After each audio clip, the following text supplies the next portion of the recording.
How's it going, everybody? It's your boy Roy, and yeah, I'm going ahead and doing this one off camera, just completely off camera for you guys, so you guys don't have to see me. Anyways, we're just continuing to do our 24-day devotional of the book of Luke. We're going by a chapter a day. As I read this, this will also be on the screen for you. And as I read, just kind of going to highlight some of the things that stick out to me or speak to me, or maybe some things that might help bring greater context for those who listen to this. So, without further ado, let's go ahead and get into Luke chapter 8. Soon afterwards, he went about through cities and villages, this speaking about Jesus, preaching and bringing the good news of God's kingdom. With him were the 12 and certain women who had been healed of evil spirits and infirmities. Mary, who was called Magdalene, from whom 7 demons had gone out, and Joanna, the wife of Chuzus, Herod's steward, Susanna, and many others who served them from their possessions. When a great multitude came together and people from every city were coming to him, he spoke by a parable. The farmer went out to sow his seed. As he sowed, some fell along the road, and it was trampled underfoot, and the birds of the sky devoured it. Other seed fell on the rock, and as soon as it grew, it withered away, because it had no moisture. Other fell amid the thorns, and the thorns grew with it and choked it. Other fell into the good ground, and grew and produced 100 times as much fruit. As he said these things, he called out, "He who has ears to hear, let him hear." Then his disciples asked him, "What does this parable mean?" He said, "To you it is given to know the mysteries of God's kingdom, but to the rest it is given in parables, that seeing they may not see, and hearing they may not understand. Now the parable is this: the seed is the word of God. Those along the road are those who hear. Then the devil comes and takes away the word from their heart, that they may not believe and be saved. Those on the rock are they who, when they hear, receive the word with joy, but these have no root. They believe for a while, then fall away in time of temptation. What fell among the thorns? These are those who have heard, and as they go on their way, they are choked with cares, riches, and pleasures of life, and they bring no fruit to maturity. Those in the good ground, these are those who with an honest and good heart, having heard the word, hold it tightly and produce fruit with perseverance. So I'm going to stop there, and obviously I'm not going to kind of break this down. Obviously Jesus gave the parable, in which was he gave it to the multitudes, but then he himself, taking the disciples aside, kind of broke it down for them and explained it to them. And we can obviously even take that, and there's a lot that we can dive into. But I think if anything, at this moment, this is a good place for all of us to pause, especially those of us who are a believer or have had faith in God or in Jesus at one time, or maybe even fell away. Perhaps maybe we can see the condition, the condition that led us to falling away, led us to backslide, led us to see why we're struggling currently in our walk, or why we're having success. So we can kind of use this parable as maybe sort of a barometer, sort of like a health barometer, perhaps. And sometimes it's obviously good to always make sure that we're, kind of monitoring our spiritual health. It's not good to be compulsive about it though, and always like too self-reflective, because then you can kind of get lost in that, and it's not healthy. But I just wanted to point out though that sometimes it's good to take an evaluation in the same way that you evaluate your physical health or mental health and other things in life. It's definitely good to do so spiritually wise. So, and obviously it's good to look at these things and see what things that we should try to do and to avoid to help grow our lives, so that the fruit that is in us, bears forth good fruit. And so, yeah, so I just kind of wanted to share that. And then he continues to go on. No one, when he has lit a lamp, covers it with a container or puts it under a bed, but puts it on a stand, that those who enter in may see the light. For nothing is hidden that will not be revealed, nor anything secret that will not be known and come to light. Be careful, therefore, how you hear, for whoever has, to him will be given, and whoever doesn't have, from him will be taken away even that which he thinks he has. So this is several interesting lines, scripture, and I imagine in some degrees these are connected, building off one another, and they may even be building off the previous parable. I'm not sure, but I admit struggle to kind of fully understand contextually what is kind of being said here. I mean, if I just break the verses down alone in verse 16, obviously, it's kind of like the obvious message, and that would be, hey, don't hide your light. What's the point of having a light if you're going to hide it?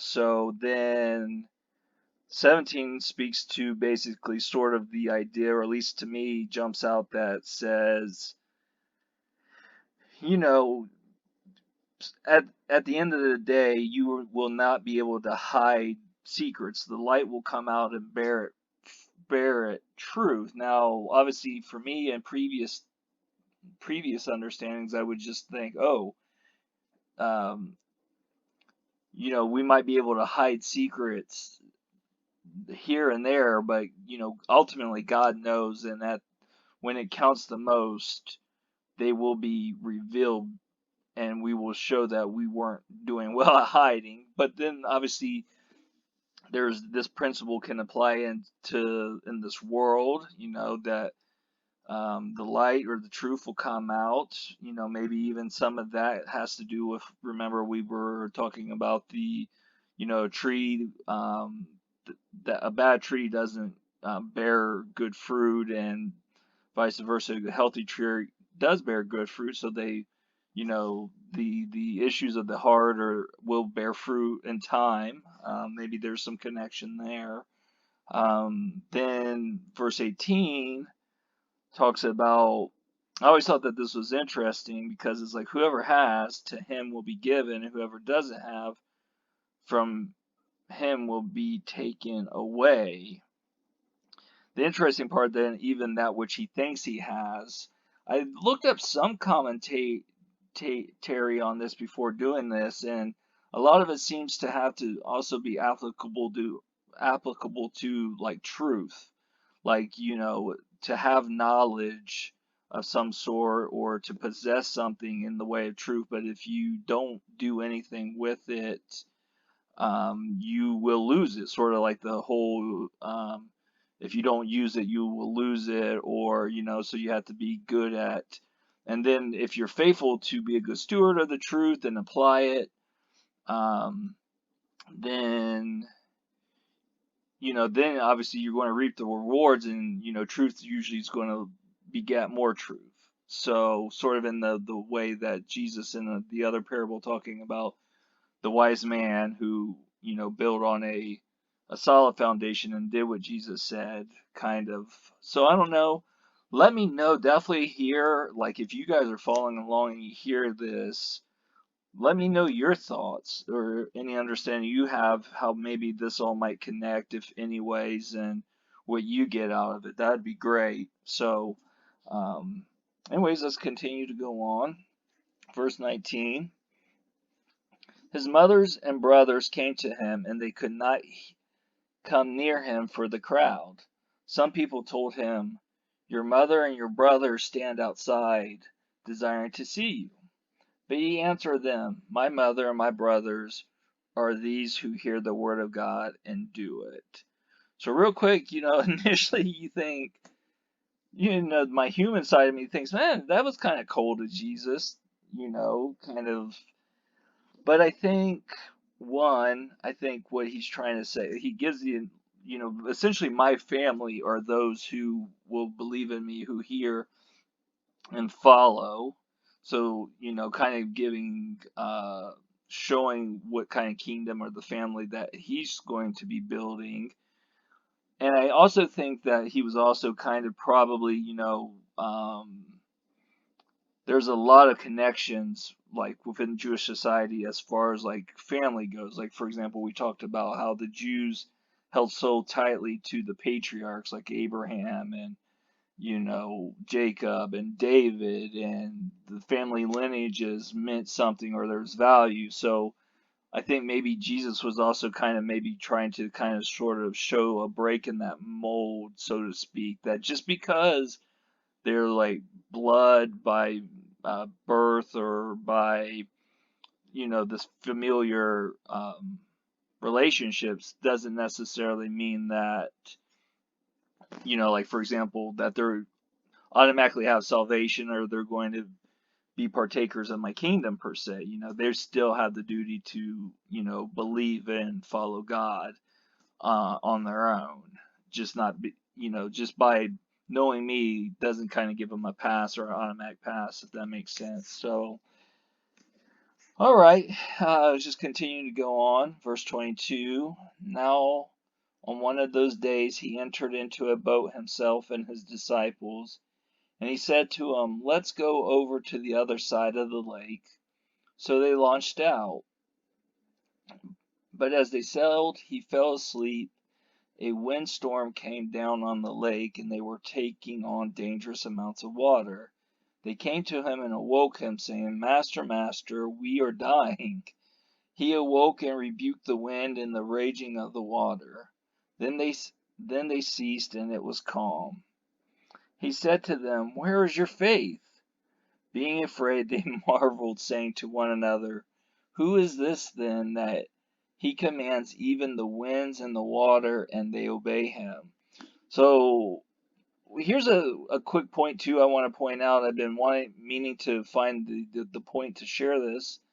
It would have been great to share it at the intro way back when. But one thing I think when we're reading scripture, especially the Gospels, that I think we should be mindful of is that necessarily the Gospels aren't written in a chronological order from my studying and things like that. I think they are obviously Matthew, Mark, and Luke all follow a similar blueprint.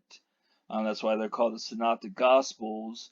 And I think for the most part there is a um, sort of a chronology in which they follow, but the details in between throughout might not all happen in the order in which they happen. So sometimes if things stick out or, like, oh, that's interesting, then, maybe take consideration that some of those things aren't quite in the same order, or you can also see that some of the things are put in an order because it makes more sense to be like, oh, we're highlighting all these miracles all of a sudden, and or these specific type of miracles, that might have been the motivation for the author and writing and putting them down and the way that they arranged them. So obviously keep that in mind as you're studying the scriptures or reading the scriptures, especially if you're kind of a linear thinker like myself. But and the reason why I brought that out is because, you could, depending on how you want to take that, you'd be like, wow, like And they probably have at this point seen Jesus perform a lot of miracles, and yet they're still astonished by what he can do.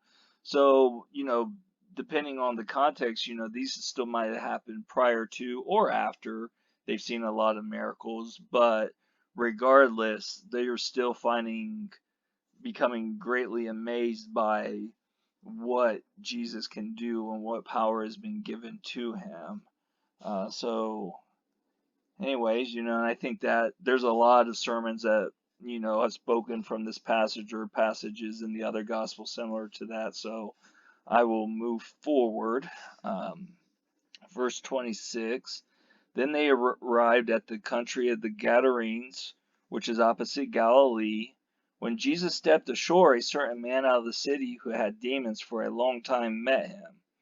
He wore no clothes and didn't live in a house, but in the tombs. When he saw Jesus, he cried out and fell down before him, and with a loud voice said, "What do I have to do with you, Jesus, you Son of the Most High God? I beg you, don't torment me."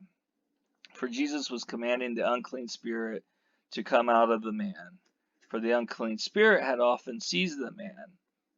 He was kept under guard and bound with chains and fetters. Breaking the bonds apart, he was driven by the demon into the desert.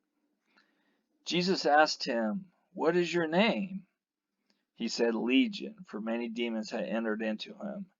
They begged him that he would not command them to go into the abyss. Now there was there a herd of many pigs feeding on the mountain, and they begged him that he would allow them to enter into those. Then he allowed them. The demons came out of the man and entered into the pigs, and the herd rushed down the steep bank into the lake and were drowned. When those who fed them saw what had happened, they fled and told it in the city and in the country. So this is obviously an interesting story. I couldn't not begin to tell you or wonder why the demons wanted to, if going into the man, wanted to then enter in the pigs. And could you just imagine this type of scene? I don't know if my vision of this is right, but I always just imagine them just kind of just running off of a cliff or something. And it's just always kind of a weird visual that I have in my mind when I read this story. But obviously the fame of this, or the events of this, become famous within the people, and so that's where we pick up at verse 35. People went out to see what had happened. They came to Jesus and found the man from whom the demons had gone out sitting at Jesus' feet, clothed and in his right mind, and they were afraid. Obviously, they were very much aware of this man's conditions, and they were uh, probably irked by this guy, but also terrified by him, knowing of his existence.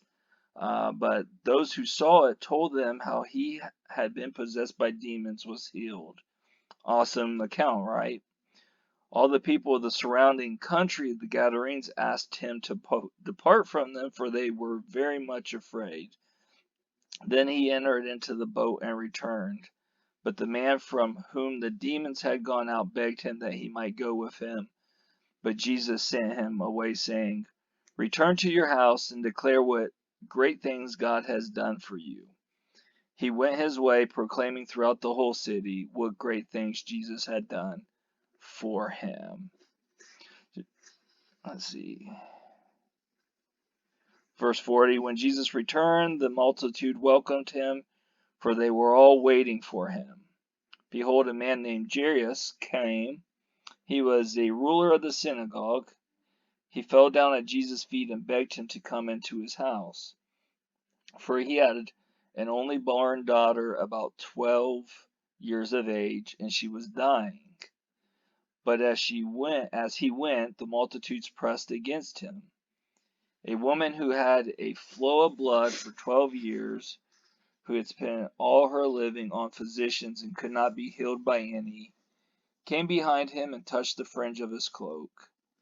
Immediately the flow of her blood stopped. Jesus said, "Who touched me?" When all denied it, Peter and those with him said, Master, the multitudes press and jostle you, and you say, Who touched me? But Jesus said, Someone did touch me, for I perceive that power has gone out of me. When the woman saw that she was not hidden, she came trembling and falling down before him, declared to him in the presence of all the people the reason why she had touched him, and how she was healed immediately. He said to her, Daughter, cheer up, your faith has made you well. Go in peace. So I just want to comment here. I actually just released a video on the same channel, a playlist. It's on the playlist of the Chronicles, Royster's Chronicles of Faith. And in chapter 3 of that particular video series, I talked about my own. Oh, no, actually, it was not chapter 2. It was the second video I did. I talked about sort of like how I equated this story with one of my testimonies of how, I was in a desperate situation and it required me to act to potentially get the miracle that I ended up receiving. And I always think about this or would think about this in relation to that because you see, you know, the odds were against this woman. She could have easily given up faith, but I'm sure hearing Jesus probably was like, well, this is probably my last hope, and but then she had to, move out of that position and act. And even with probably her issue, and I'm not sure of the details, but what I'm familiar that she may have even been considered unclean, and so she probably shouldn't even been there. And then it's crowded, and so like people like if they touch someone who's unclean, then they would become unclean, and it's this whole thing. And then obviously even she's a woman, and then for her to then approach a man, in this case Jesus, and to touch his hems. I think that was not necessarily an okay thing either. So, but she still, in her desperation, and with faith in her heart, made her way beyond all those things. And so, obviously, that speaks to where we should be in a lot of things is in our life, and when is to develop that sort of persevering faith, um, and that just goes that's able to leap over and bust through all the obstacles, and then ultimately trusting in the power of Jesus, right? So maybe that story, so this story actually means a lot to me as knowing my own in relation to my own experience with it, something similar. And even throughout the years, I've still had to see God move in these miraculous ways, but in my own life and had to act on faith in that. So I think just covering that, we hit. And then again, we see Jesus talking about her faith, basically, and verse 48, your faith has made you well, go in peace. And so we're kind of seeing this trend continue to develop with those who have, came to Jesus and acted upon their faith.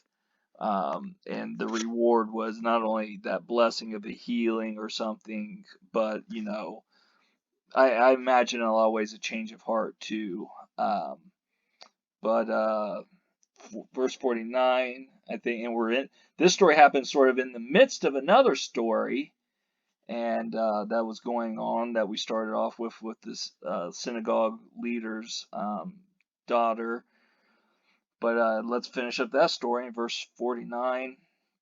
While he still spoke, one from the ruler of the synagogue's house came, saying to him, Your daughter is dead, don't trouble the teacher. But Jesus, hearing it, answered him, Don't be afraid, only believe, and she will be healed. When he came to the house, he didn't allow anyone to enter in except Peter, John, James, the father of the child, and her mother.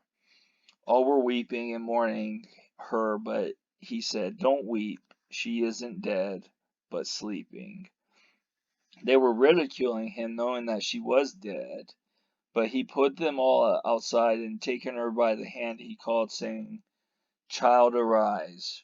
Her spirit returned, and she rose up immediately. He commanded that something be given to her to eat. Her parents were amazed, but he commanded them to tell no one what had been done. So I'm kind of interested here, even as I'm reading this, because we see that Jesus lets only a select few, and also here's something to point out, that it seems like Jesus kind of sort of set forth a discipleship program for us to see, because we're familiar with the 12, but there was also a larger number of disciples that followed and traveled with Jesus, and then that gets pared down to the 12 who had the more direct connection. And then we see that it seems like there was something with Peter, John, and James where you takes it even to a different level. And then depending, some might say then he might have favored Peter or even John perhaps on like giving other specific insights, So, and obviously we can replicate that in our own walks or in the church life as well. But then I see this, and it kind of sticks out to me that the people who was ridiculing him, uh, it says all were weeping and mourning her, but he said, "Don't weep, she isn't dead, but sleeping." They were ridiculing him, knowing that she was dead, but he put them all outside. So was this the parents and the disciples, or I don't know. It's kind of an interesting thing. I don't know for sure, but I think obviously whoever it is, their lack of faith at that point could have been preventing his work and his, again, talking about how much faith is important to moving the heart of God. So, anyways, I wanted to share that with you guys, and but we still see though that God, acted and moved, and here's another case of someone arising from death. So, praise be to God that with him he has the power to raise, the dead to life, because obviously our faith is in the fact that he arose from the dead himself, and now we can have the hope of a resurrection beyond this life. So that's going to be it for Luke chapter 8, and be looking forward to Luke chapter 9. Please feel free, again, always, like, comment, subscribe, pass these videos along. I know this was kind of a series that's heading towards a certain point, but maybe people can jump along, or use this for another tool down the road. But again, thank you for those who are following, and until next time, take care and God bless. Peace.